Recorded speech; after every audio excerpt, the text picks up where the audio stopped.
ce café philo qui maintenant a pris de la maturité, parce que nous sommes à la 12e année à peu près de ce café philo. Permettez-moi en votre nom de remercier mon ami Ali Ben Makhlouf, qui est extrêmement difficile à attraper. Donc j'ai réussi très difficilement à le capturer, si je me permets l'expression, pour donc partager avec lui ce moment sur un sujet qu'il connaît bien, dans la mesure où il a réfléchi à la question qui nous réunit aujourd'hui concernant la bioéthique.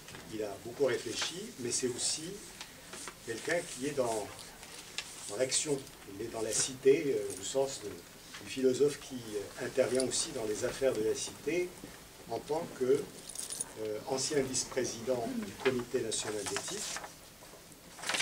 Et puis, aujourd'hui, donc il fait toujours partie du comité, mais il a pris un petit peu de distance, puisque la fonction de vice-président est une fonction qui prend beaucoup de temps, au dépend de ce qui l'intéresse en premier, c'est-à-dire écrire, réfléchir et publier.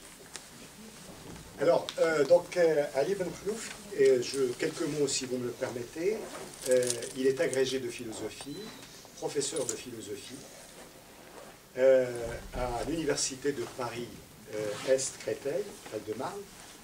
Il est directeur de programme au Collège international de philosophie, qui est donc basé à Paris, comme certains d'entre vous le savent.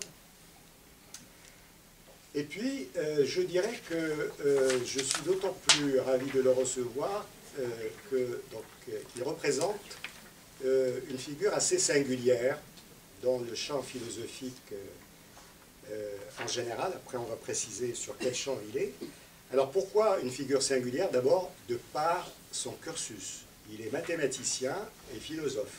Donc, on est plutôt dans la bonne vieille tradition philosophique de la période, de certaines périodes de l'épanouissement de la philosophie classique, lorsque les philosophes étaient aussi de grands scientifiques.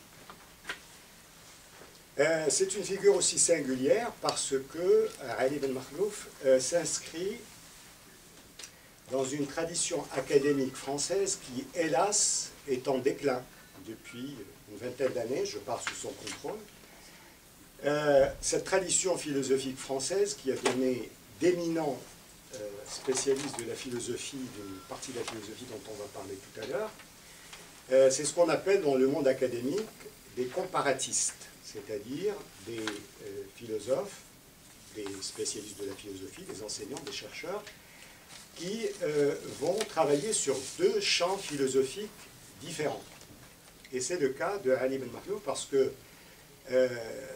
sa bibliographie, je ne peux pas la citer tellement elle est longue, parce qu'on est autour d'une trentaine de publications, dont au moins une dizaine figurent ici sur le présentoir et derrière moi. Son parcours comparatiste a consisté d'abord à travailler sur, j'allais dire sur des valeurs sûres, puisque sa thèse, il l'a faite sur un des plus grands logiciens allemands, mathématiciens et philosophes, que peut-être certains d'entre vous connaissent, qui s'appelle Gottlieb Frege. Et puis, par ailleurs, il a commis un ouvrage sur Montaigne, et son deuxième axe de recherche, celui dont on parlera aujourd'hui un petit peu, c'est la philosophie arabe, puisqu'il a écrit un ouvrage sur Averroès, qui est une des plus grandes figures de la tradition philosophique arabe, mais pas uniquement. Il a évidemment travaillé sur d'autres auteurs. Et le dernier livre qui paraît, donc, je crois aujourd'hui, ou hier, enfin en tout cas cette semaine, donc il y a un lien avec notre thématique sur la bioéthique. Pourquoi lire les philosophes arabes aujourd'hui? Enfin, je rajoute aujourd'hui, parce que je crois que c'est aujourd'hui est peut-être important pour toutes les raisons qu'on peut deviner, mais aussi des raisons sur lesquelles on reviendra le moment venu. Alors, un grand merci encore. Et donc, le format sur lequel nous avons décidé de fonctionner, si je puis dire, dans ce café philosophique, c'est un format un petit peu différent, plus interactif, c'est-à-dire des questions. Je vais adresser un certain nombre de questions à Ali. Alors, il a joué aussi dans la bonne tradition intellectuelle. Il n'a pas demandé mes questions. Ça, c'est... Voilà. Donc, comme il ne les a pas demandées, donc j'ai dit, je les garde pour moi. Donc, on va découvrir, vous allez découvrir les questions avec mon invité. C'est beaucoup plus drôle. Et peut-être moins confortable, mais en tout cas, comme tu aimes le risque en tant que penseur, donc eh bien, on va t'offrir un peu de risque. Alors, j'ai pas l'intention de lui poser toutes les questions, sinon il faut que je le garde jusqu'à minuit, comme c'est pas prévu dans mon programme. Donc, je vais me limiter à un certain nombre de questions pour que l'on puisse, au bout d'une quarantaine de minutes, comme le veut la tradition dans notre café philosophique, donc vous passez la parole, puisque je pense que vous avez certainement beaucoup de questions à lui poser sur un sujet aussi important et aussi sensible. Eh bien, donc, on va commencer, peut-être, pour rester toujours dans la bonne tradition académique, par des questions de définition. Alors, de quelle définition de la bioéthique tu te sens le plus proche, en plus de celle que tu en donnes dans l'ouvrage que tu as dirigé, qui est donc la bioéthique, pourquoi faire? Nous avons dans cet ouvrage une série de plusieurs dizaines de contributions qui sont essentiellement dues à des membres du Comité consultatif national d'éthique. Et donc, dans ta préface, tu définis la bioéthique, entre autres, comme... Alors, tu dis la bioéthique, pourquoi faire? Donc tu dis, c'est le lien entre le possible, le permis et le souhaitable. Dans le même ouvrage, je me suis permis d'aller sur la définition de Didier Sicard, qui était le président du comité. Et Didier Sicard nous donne une définition un petit peu, qui est à la fois différente et complémentaire. Alors voilà ce que nous dit Didier Sicard, ancien président du comité. Et donc la bioéthique la définit comme étant la mise en forme à partir d'une recherche multidisciplinaire, d'un questionnement sur des conflits de valeurs suscités par le développement technoscientifique dans le domaine du vivant. La vocation du comité, c'est de travailler avec des scientifiques, des savants, des penseurs qui viennent de tous les horizons, proches et les interdisciplinaires. C'est la raison pour laquelle, me semble-t-il, il met en exergue cette diversité, justement, des membres du comité qui, chacun, apporte un éclairage qui lui est propre à travers le prisme qui est le sien, le sociologue comme sociologue, le philosophe comme philosophe, le spécialiste des problèmes de santé, etc. etc. Et enfin, là, on se promène à travers trois définitions. J'étais intéressé par les définitions d'André Comte-Sponville, que nous connaissons tous parce que c'est un excellent, je dirais, pédagogue en matière de philosophie. Il a écrit beaucoup de livres. Alors il nous dit,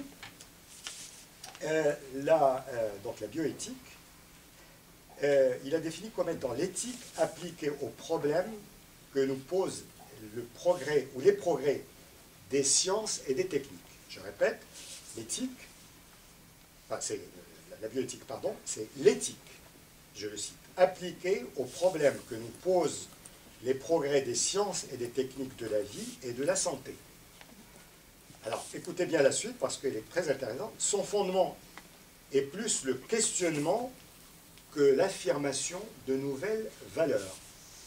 Sa vocation, nous dit Comte-Sponville, est plus le questionnement que l'affirmation de nouvelles valeurs éthiques. Voilà donc la définition, celle de Sicard et celle de Comte-Sponville. Merci de nous dire ce que tu retiens et ce que tu retires de ces trois définitions. Merci beaucoup, merci à vous, merci de m'accueillir aujourd'hui. Il est vrai que je me suis beaucoup engagé dans les questions de bioéthique, que l'on décrit aussi comme étant des questions d'éthique médicale, parce qu'il est vrai qu'elles sont toutes orientées, les questions de bioéthique, sur les sciences de la vie et de la santé, comme tu viens de le rappeler. Et En réalité, ma première caractérisation était liminaire. Ce que dit Sicard et André Consponville rejoint tout à fait la manière que nous avons de travailler. Nous sommes 40 membres au comité consultatif donc national d'éthique, qui dit consultatif dit que nous ne sommes pas engagés dans les décisions qui reviennent au Parlement, bien évidemment. Nous sommes saisis régulièrement par des députés, voire par le président de la République, pour construire des avis, des rapports qui sont après discutés en Assemblée nationale. Donc, par exemple, dernièrement, les questions relatives à la fin de vie. Et quand Sicard dit les conflits de valeurs suscités par les connaissances du vivant, il est vrai que je préfère la circonspection, si je puis dire, de André Comte-Sponville, parce que ce n'est pas tellement les conflits de valeurs que l'évaluation des valeurs. On n'est pas là à émettre quelles sont les valeurs qui doivent être en quelque sorte suivies, que d'évaluer les valeurs. Et comme nous sommes précisément consultatifs et non pas engagés dans les décisions, nous pouvons en quelque sorte protéger les questions, comme André Comte-Sponville le rappelle dans ce que tu dis, c'est-à-dire que ce qui compte, c'est plus le questionnement que les nouvelles valeurs. Et le problème, c'est que souvent, aujourd'hui, nous sommes beaucoup plus sommés d'agir et de parler en préceptes et résolutions sans y mettre suffisamment de protection autour des questions. Et les questions, elles sont soulevées effectivement par les centres de la vie et de la santé, les questions autour de la recherche de l'embryon, in vitro, les questions autour de la fin de vie, suicide assisté, euthanasie, sédation, sédation profonde, sédation intermittente, les questions autour des diagnostics prénatales, préimplantatoires, les questions autour des maladies génétiques, du conseil génétique. Je vous dis un peu en vrac les éléments sur lesquels nous travaillons. Et à chaque fois, alors je ne dirais pas que les recherches en éthique médicale sont pluridisciplinaires ou interdisciplinaires ou multidisciplinaires, je dirais qu'elles sont transversales. C'est-à-dire que nous avons à la fois une réflexion des sciences humaines, philosophie, psychologie, sociologie, du droit, très très important, et c'est pourquoi je me suis permis de dire le possible, le permis, le souhaitable, le possible que donnent les technologies du vivant. Le souhaitable, c'est ce que la société souhaite inscrire dans les lois. Et en ce sens, nos collègues du Conseil d'État ou de la Cour de cassation nous sont très précieux parce qu'ils nous rappellent en quelque sorte les éléments forts du Code de santé publique, ce qui est susceptible d'être modifié et ce qui fait en quelque sorte le droit référent. Vous savez, il y a deux façons de voir le droit, ou plutôt deux parties du droit. Il y a le droit référence qui donne les droits fondamentaux autour de la dignité humaine, autour de la protection de la primauté de la personne, et le droit instrument qui fonctionne par décret, par directive, par règlement. C'est pas la même chose. Et autour du droit référence, c'est quelque chose qui bouge beaucoup moins, bien évidemment, que le droit des règlements et des directives et des décrets. Donc, les sciences humaines, le droit et bien sûr les différentes spécialités de la médecine, notamment la gynécologie, la neurologie autour des maladies très préoccupantes que sont les maladies d'Alzheimer, de Parkinson et aussi les AVC, tous les problèmes relatifs à ce que les neurologues appellent les tuyaux du cerveau, nos vaisseaux. Il y a comme une dignité des neurones qui fait qu'on parle toujours des neurones et moins des vaisseaux, mais les vaisseaux sont très très importants, ou ce qu'on pourrait appeler l'unité neurovasculaire, neurones, cellules gliales et vaisseaux. Souvent on oublie les vaisseaux, et pourtant c'est un point très très important. Donc je disais gynécologie, neurosciences et bien évidemment recherche génétique. Je sélectionnerai ces trois moments de la médecine qui sont essentiels dans nos réflexions. Donc pour ce premier tour d'horizon, oui, une éthique médicale arrimée aux progrès technologiques qui vont vite, sur le séquençage du génome, sur la vitrification des ovocytes, la conservation des œufs de sperme, c'est-à-dire des choses qui ont révolutionné complètement ce que l'on appelle l'AMP, l'assistance médicale à la procréation, et bien sûr les formes relatives cette fois-ci moins au développement des technologies qu'au mouvement de société, comment les questions de fin de vie se sont de plus en plus invitées dans le débat public, et ce ne sont plus des questions, si je puis dire, qui concernent l'intimité de la personne, mais des questions qui sont maintenant dans l'espace public. Merci beaucoup pour cette première réponse qui répond déjà à 3 questions sur les 9. Donc, moi j'ai posé une question, j'ai eu 3 réponses, donc j'ai eu en prime 2 réponses à 2 questions que je comptais poser à Ali. Alors, transversalité et non pas interdisciplinarité, je retiens, et ce n'est pas un problème de mots, il me semble que c'est aussi une manière de travailler, d'échanger ensemble. On a compris que le choix de Ali, quand il a dit que la bioéthique, c'est le possible, le permis et le souhaitable, donc on comprend mieux ce qu'il met derrière cette notion. Quand il nous dit le possible, c'est que peut la science aujourd'hui, quelles sont les possibilités de la science, et les possibilités de la science aujourd'hui, on le constate, sont presque quasiment illimitées. Donc ça, c'est le possible. Le permis, c'est qu'est-ce que permet à la fois les règles de l'éthique sur lesquelles fonctionne une société à un moment donné, mais que permet le législateur. Et ça, c'est aussi un sujet sur lequel on reviendra, c'est-à-dire le cadre juridique qui va consacrer ou qui va refuser tel ou tel résultat de telle ou telle découverte scientifique. Et le souhaitable, c'est quel est l'état d'esprit dans lequel se trouve la société, qu'est-ce qu'elle est prête à accepter. Et on l'a vu à travers, justement, les débats récents sur les 2 dernières années. Les débats étaient évidemment bioéthiques, mais on n'utilisait pas trop le terme bioéthique. Et on a vu jusqu'à quel point des questions de bioéthique ont pu, j'allais dire, déchaîner des passions au sens des historiens. Parce que il y a des historiens qui écrivent des ouvrages remarquables sur l'histoire des passions des sociétés. Ça n'est pas rien. C'est même parfois plus important que plein de choses, parce que les passions, ça déclenche des forces et des énergies que parfois on n'arrive plus à maîtriser. Quand les passions ne sont plus maîtrisées, c'est une autre affaire. Voilà. Alors, donc du coup, on a une définition, on a les champs sur lesquels se penche la bioéthique, et on a aussi catalogue quasi exhaustif des terrains sur lesquels travaille la science aujourd'hui. Et ces terrains-là, évidemment, intéressent au plus haut niveau tous ceux qui sont sur cette réflexion bioéthique. Alors, la deuxième question, toujours dans une logique académique, on a défini le concept. Maintenant, historiquement, à quelle période tu fais remonter la naissance des questions en rapport avec ce que nous appelons aujourd'hui la bioéthique? Nous connaissons tous cette formule, qui était peut-être bioéthique avant la lettre, de François Rabelais, qui remonte au XVIe siècle. Science sans conscience n'est qu'une ruine de l'âme. Donc ça, c'est ce qu'on nous apprend en terminale.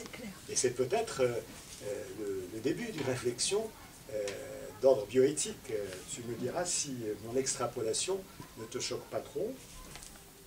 Et puis, du coup, toujours dans la même question, en réfléchissant, en lisant un petit peu différents ouvrages, dont les tiens, je me suis dit finalement, est-ce que la bioéthique, qui est un terme relativement nouveau, historiquement je crois que ça date de trentaine d'années, le terme, est-ce que cette préoccupation bioéthique n'est pas finalement consubstantielle aux relations historiques qui ont existé entre la philosophie et la science? Parce que la philosophie a toujours regardé de très près ce que faisait la science, sachant qu'à une époque, la philosophie et la science étaient un même corpus, et après que tout ça s'est différencié, que des disciplines se sont formées, se sont détachées de la philosophie, Mais en tout cas, est-ce que, du coup, on ne peut pas dire que cette réflexion éthique sur les pratiques scientifiques, est-ce qu'elle n'est pas, encore une fois, consubstantielle à l'activité philosophique dans ses rapports avec la science? Merci. Alors, 3 questions tout à fait dans le fil de ce que nous avons commencé à indiquer. Historiquement, l'éthique médicale, bioéthique, prend naissance après le drame de la Seconde Guerre mondiale, qui a fait qu'il y a eu des pratiques par les médecins nazis d'instrumentalisation de l'humain, d'expériences sur des handicapés, de mise à mort de gens par pure instrumentalisation. Et donc il y a eu un réveil, en quelque sorte, au lendemain de la Seconde Guerre mondiale, après donc les procès de Nuremberg, pour dire, attention, les hommes forment une famille humaine. L'expression est importante. Je disais que la réflexion biomédicale articule 3 choses: le questionnement philosophique, le droit et les découvertes technoscientifiques. Et bien là, le droit s'invite en première scène, excusez-moi. C'est que vous avez 1948, la Déclaration universelle des droits de l'homme, juste après la Seconde Guerre mondiale, et cette Déclaration universelle des droits de l'homme, dans son premier considérant, dit que nous sommes tous membres de la famille humaine. Et la notion de famille humaine s'est invitée pour dire que, justement, qu'il y avait là une solidarité effective et qu'il fallait éviter d'instrumentaliser l'humain, de le commercialiser. La seconde question sur science sans conscience n'est que ruine de l'âme.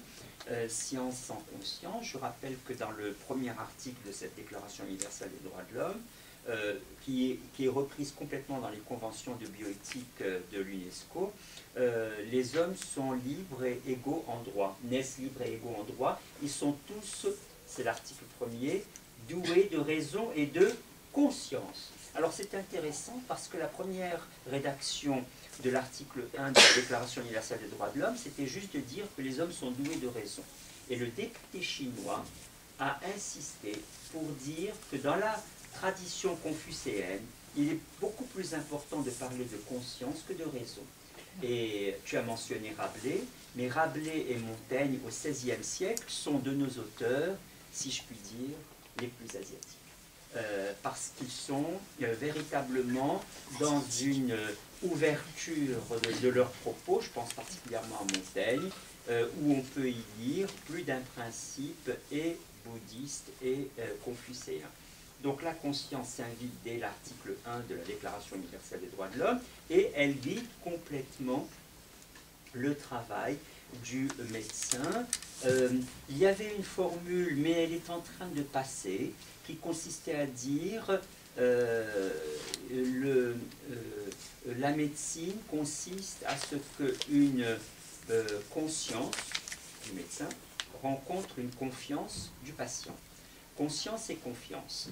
En réalité, on a senti aussi les limites de cette formule parce que certains ont appelé ça un colloque singulier, le médecin face à son malade, et en réalité, le colloque singulier, on pourrait penser qu'il y avait quelque chose de confiné et d'isolé. En réalité, les choses ne se passent pas aussi simplement. Sans nier qu'une conscience rencontre une confiance, il y a aussi l'idée que le médecin soigne, compte tenu de toute sa biographie, lui, d'avoir vu plusieurs cas, comment les cas se sont invités dans sa pratique, et donc il soigne non pas simplement ce malade, abstraction faite de tout, mais ce malade compte tenu de tous les cas qu'il a vus. Donc finalement ce n'est pas un colloque si singulier parce que lui intervient avec toute cette biographie de sa pratique, et le malade, le patient, intervient aussi avec toute sa biographie et que les médecins voient fonctionner surtout dans ce qu'ils appellent la malobservance, parce qu'ils vont avoir un traitement, mais ils vont un petit peu s'accommoder avec leur traitement, ils ne vont pas tout à fait écouter le patient, ils vont écouter quelqu'un d'autre. Aujourd'hui, les gens vont sur Internet, il y a de l'automédication, il y a le voisin qui m'a dit que, et donc finalement, on déborde le colloque singulier. Ceci pour la conscience. Et pour le lien philosophie et science, il est vrai qu'il y a eu quelque chose d'assez dommageable institutionnellement depuis la Troisième République, c'est d'arrimer la philosophie à la littérature, et comme si elle prenait ses distances à l'égard des sciences. Et maintenant, vous le savez, quand vous faites un baccalauréat dit littéraire, vous faites beaucoup de philosophie, comme si la philosophie devait déserter les mathématiques, les sciences de la vie et de la santé. Bon, moi qui ai fait le double cursus, j'ai toujours trouvé que c'était une aberration institutionnelle, que la philosophie soit rapatriée dans la littérature. Et il y a quelque chose qui change aujourd'hui, au sens où effectivement, par la manière qu'ont les sciences de s'inviter de plus en plus dans le débat public, d'interroger pleinement la philosophie, et donc on outrepasse cet aspect institutionnel étriqué que nous avons hérité de la Troisième République. Il nous vient quelque chose des pays du Nord, le Danemark notamment, c'est l'idée que nous n'avons plus simplement à être informés des sciences, mais nous avons à être impliqués dans le choix budgétaire des recherches qui sont menées dans tel et tel domaine. On appelle ça Involving in Sciences, et il y a, ça commence en France, nous-mêmes nous l'avons organisé au comité d'éthique, la conférence de citoyens, au sens où des citoyens choisis non pas comme représentatifs de la société, mais comme, oui, un peu une image de la société, qui réfléchissent quelques week-ends et construisent un rapport. Nous, à la demande du législateur, nous l'avons fait pour la fin de vie, l'automne dernier, l'automne 2013, et donc pendant plusieurs week-ends, des citoyens ont été formés sur la base de leur volontariat et de leur disponibilité sur plusieurs week-ends, et ils ont émis un rapport qui est joint à nos propres avis et qui va aider la loi Touraine qui va venir en Assemblée en mars prochain. Donc finalement, cette idée que la science descend de manière paternaliste sur des gens et s'impose à eux est un peu maintenant battue en brèche. Parce qu'il y a la loi Kouchner du 4 mars 2002 qui dit qu'aucun traitement ne peut être administré à un patient s'il ne donne pas son accord. On appelle ça le consentement libre et éclairé et le droit des malades, c'est essentiel. 4 mars 2002, il n'y a plus cet aspect paternaliste. Moi, médecin, je sais ce qu'il vous faut comme traitement. Non, vous devez consentir ou ne pas consentir à suivre tel ou tel traitement. Il y a un seul cas qui déroge à la loi du 4 mars 2002, c'est le cas où une personne est en inconscience, accident de voiture ou des choses de cet ordre, où là le médecin intervient bien sûr sans son consentement parce qu'il y a assistance à personne en danger, mais il y a un ensemble de choses depuis le début du XXIe siècle qui font que plus que jamais le citoyen s'invite à la confection même et de la science et dans son aspect budgétaire théorique de programmation et dans son aspect pratique d'exécution, a fortiori bien sûr la réflexion philosophique. Merci beaucoup. Je retiens que la bioéthique en tant que concept est lié à ce qui va se passer lors de la Deuxième Guerre mondiale, et c'est le début de ce qu'on a appelé l'eugénisme, oui. Améliorer l'espèce humaine avec les expériences auxquelles Ali a fait allusion. Je suis très agréablement surpris et intéressé par ce que tu nous as appris sur Montaigne et Rabelais, qui étaient beaucoup plus asiatiques qu'on le pensait, en invitant les rédacteurs de la Déclaration des droits de l'homme et du citoyen, de la Déclaration universelle, des droits de l'homme, a intégré la notion de conscience, donc finalement, le comparatisme n'a pas que des inconvénients. Non, non. Voilà. Donc s'intéresser aussi à la philosophie chinoise peut nous aider peut-être à combler certaines de nos lacunes. Et puis, cette notion très intéressante qui mérite à elle seule peut-être une rencontre à part entière, le colloque, j'aime bien, le colloque singulier, ce face-à-face entre le médecin et son patient, et comment le patient passe du statut peut-être de sujet qui doit évidemment se plier au savoir et à la surpuissance du médecin, du pouvoir médical qu'il détient, et comment donc le patient est en train de devenir aussi un petit peu acteur du processus dans lequel il peut être engagé quand il a affaire à son médecin. Tu as souligné effectivement quelque chose de primordial. La question c'est est-ce que la dérive se poursuit ou est-ce qu'on est en train de corriger le tir, tu nous le diras tout à l'heure, sur justement cette séparation fâcheuse entre justement la philosophie et la science.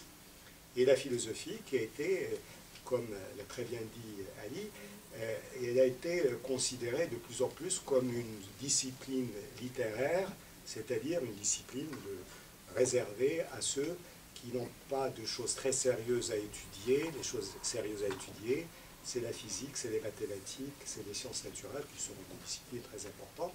Mais que seraient ces disciplines quand elles ne sont pas accompagnées justement de cette dimension philosophique, d'autant plus que ce sont ceux qui préparent ce genre de cursus qui demain vont être des scientifiques, peut-être dépourvus de cette capacité à porter un regard philosophique sur leur pratique scientifique. Enfin, donc, tu as parlé de cette notion d'ouverture sur la société civile, donc ce processus que en sciences politiques on analyse aussi en profondeur, c'est-à-dire comment les processus de démocratisation se renforcent. On dit bien processus de démocratisation, on ne dit pas que la démocratie se renforce, ça c'est une autre affaire. Mais les processus qui consistent à ouvrir la démocratie locale, la démocratie participative, la société civile, etc., ce sont de bonnes nouvelles par rapport à la capacité de la démocratie moderne à se régénérer. Est-ce que la démocratie se porte bien? C'est un autre sujet qu'on pourrait peut-être envisager pour l'année 2016. Autre question, et après je m'arrêterai parce que je me limiterai à... Alors moi, je rapatrie un peu les choses dans mon champ, comme ça je serai un petit peu moins bête dans mes questions. Donc du coup, je vais glisser un peu sur le champ de la science politique. Et donc j'ai sauté sur une formule, sur une expression de Hans Sponville. Il nous dit la bioéthique est aussi biopolitique. L'éthique est aussi biopolitique. Ça, c'est André Consponville qui nous dit ça. Alors, beaucoup de choses très très intéressantes dans l'ouvrage que tu as dirigé sur la bioéthique. Alors moi, la question que j'en tire, une des questions, c'est comment le politique envisage-t-il ses rapports à la bioéthique dans la mesure où la vocation du premier, c'est-à-dire du politique, est de trancher, de décider, de voter des lois qui ont justement une portée juridique, qui ont une force, la force du droit, qui deviennent applicables, opposables à tout individu. Donc, comment ce rapport du pouvoir politique qui est là pour trancher, comment il entretient les rapports avec cette seconde approche, qui est l'approche de la bioéthique, qui consiste plutôt à questionner et à interpeller l'homme des sciences. Questionner, interpeller. J'ai lu un passage qui était très, très, très explicite sur cette dimension interrogative. Est-ce que tu peux nous en dire un peu plus, puisque, évidemment, en tant que citoyen un peu en dehors de ces cénacles qui fonctionnent, on se dit, non, mais c'est des gens qui savent, pourquoi ils ne disent pas ce qu'il faut faire?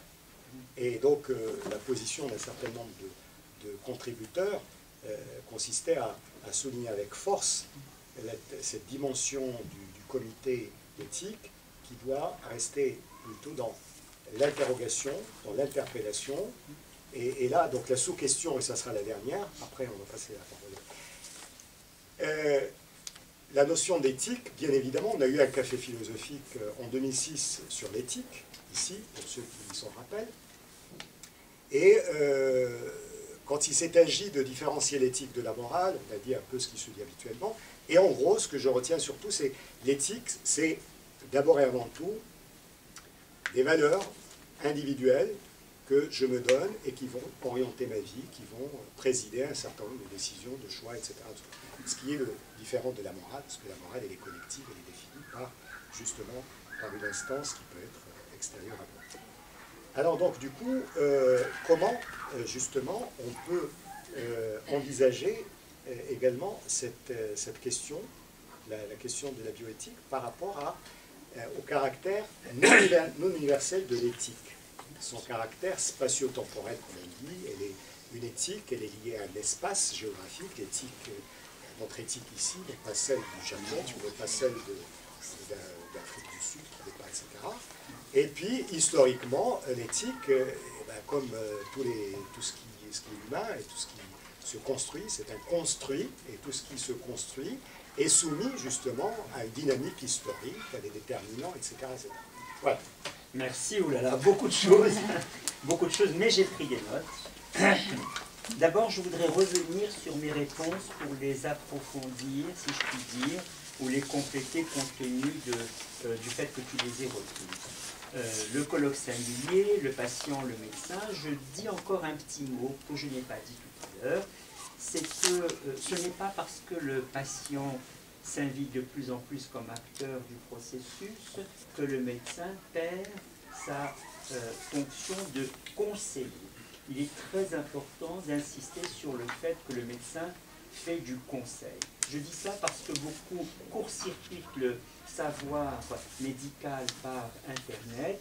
Or, Internet est probablement très utile pour un médecin qui a fait ses 10 ans d'études et très peu utile pour quelqu'un qui n'a pas fait les 10 ans d'études. Donc la compétence n'est pas du tout relativisée par la présence du patient quant à son consentement. Il intervient par son consentement pour pouvoir s'instruire de ce qui va lui être administré, mais non pas pour partager cette compétence qu'il n'a de toute façon pas. Et je crois que c'est un point important.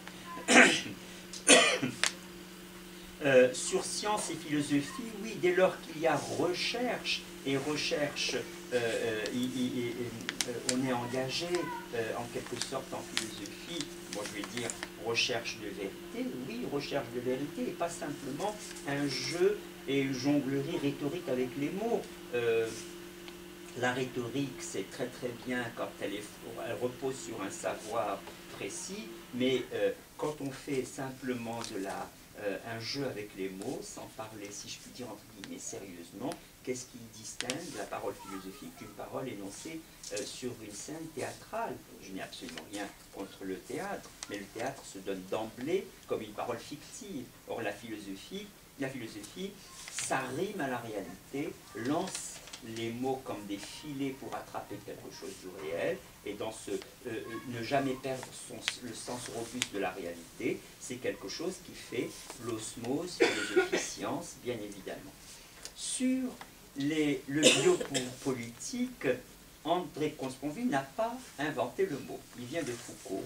Foucault qui dit que, effectivement, au XIXe siècle, nous avons rencontré une collusion entre le savoir et le pouvoir. Au moment où s'est constituée la biologie, c'est en même temps constitué ce qu'il appelle un seuil de modernité biologique. Un seuil de modernité, c'est le moment où nos lois vont fonctionner de plus en plus comme des normes. Les lois, comme tu le dis si bien, c'est ce qui tranche, décide. Elles ont un côté discontinu, c'est la sanction liée au fait illicite. À tel fait illicite, telle sanction, mais ça fonctionne avec de la rupture. Alors que la norme fonctionne avec des processus régulateurs, correctifs, continus. Or, la loi fonctionne de plus en plus comme norme, dès lors que la biologie s'invite politiquement. Je précise ce point, C'est quoi la biologie qui s'invite politiquement? C'est que de plus en plus l'État prend en charge notre nature, entre guillemets, animale, c'est-à-dire le contrôle démographique, l'assurance maladie, le contrôle des naissances, la gestion des corps, disait Foucault. Et il y a une gestion des corps de plus en plus réelle. Aujourd'hui, on parle de médicalisation de l'existence, l'assistance médicale à la procréation. Tous ces éléments font que notre corps, dans sa fonction reproductive notamment, est de plein pied un enjeu politique. C'est ça le biopouvoir. C'est-à-dire que pendant longtemps, on a défini l'homme comme un animal susceptible de se réunir en cité et de vivre avec ses semblables.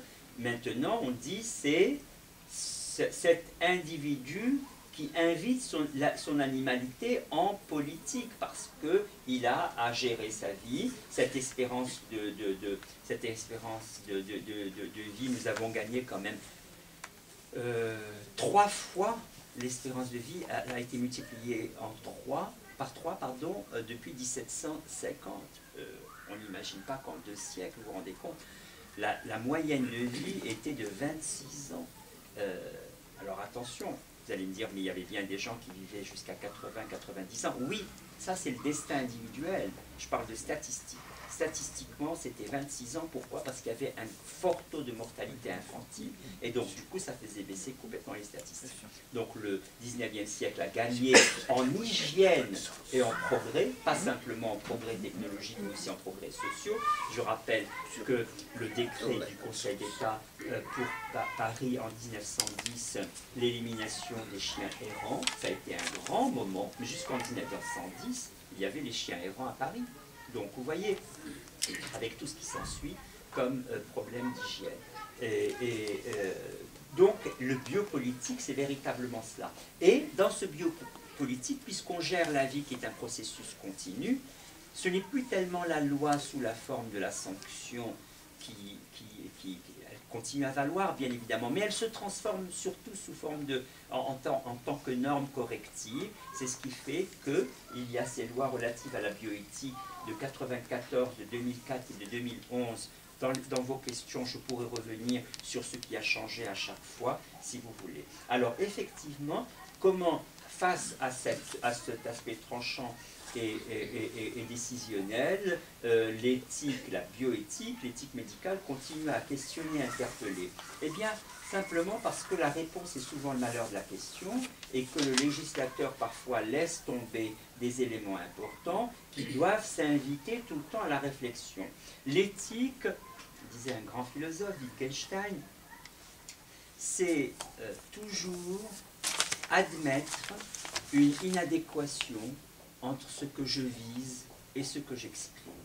Si je pense que j'ai tout mis dans l'expression, si je pense que je suis dans l'adéquation de ce que j'exprime, eh bien j'ai une société totalitaire, j'ai une société totalement fermée. Je vise une chose, j'en exprime une autre. Eh bien la loi, dès lors qu'elle assume cet aspect d'inadéquation, relance tout le temps le questionnement. Je pourrais vous donner des exemples sur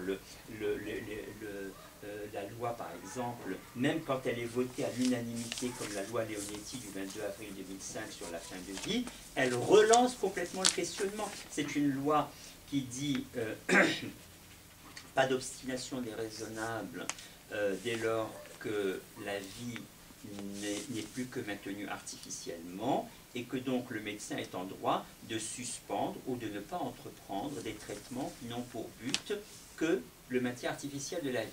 Elle a été votée à l'unanimité. Tout le monde a voté, ce qui est très très rare. Les lois de bioéthique sont très consensuelles. Eh bien, cette loi de bioéthique continue à questionner, même d'avoir été ainsi unanimement adoptée, parce que, eh bien, il y a des choses que Jean Leonetti, de son propre aveu, nous l'avons auditionné au comité d'éthique, a oublié et n'a pas indiqué. C'est une loi très bien faite pour tous les cancers à évolution péjorative, c'est-à-dire les cancers où il n'y a plus de curatif possible. Mais il y a les tétraplégies, comme Vincent Lambert a Port-au-Prince, il y a les polypathologies des enfants à la naissance. Ils sont aussi en fin de vie, malheureusement. On pense fin de vie toujours des personnes âgées. Non, il y a des bébés en fin de vie, parce qu'ils sont en polypathologie. Que faire précisément? Il y a les cérébraux lésés, et quand on arrête tous les traitements, malheureusement, et je dis bien malheureusement, quand on arrête tous les traitements, eh bien les personnes ne meurent pas tout de suite.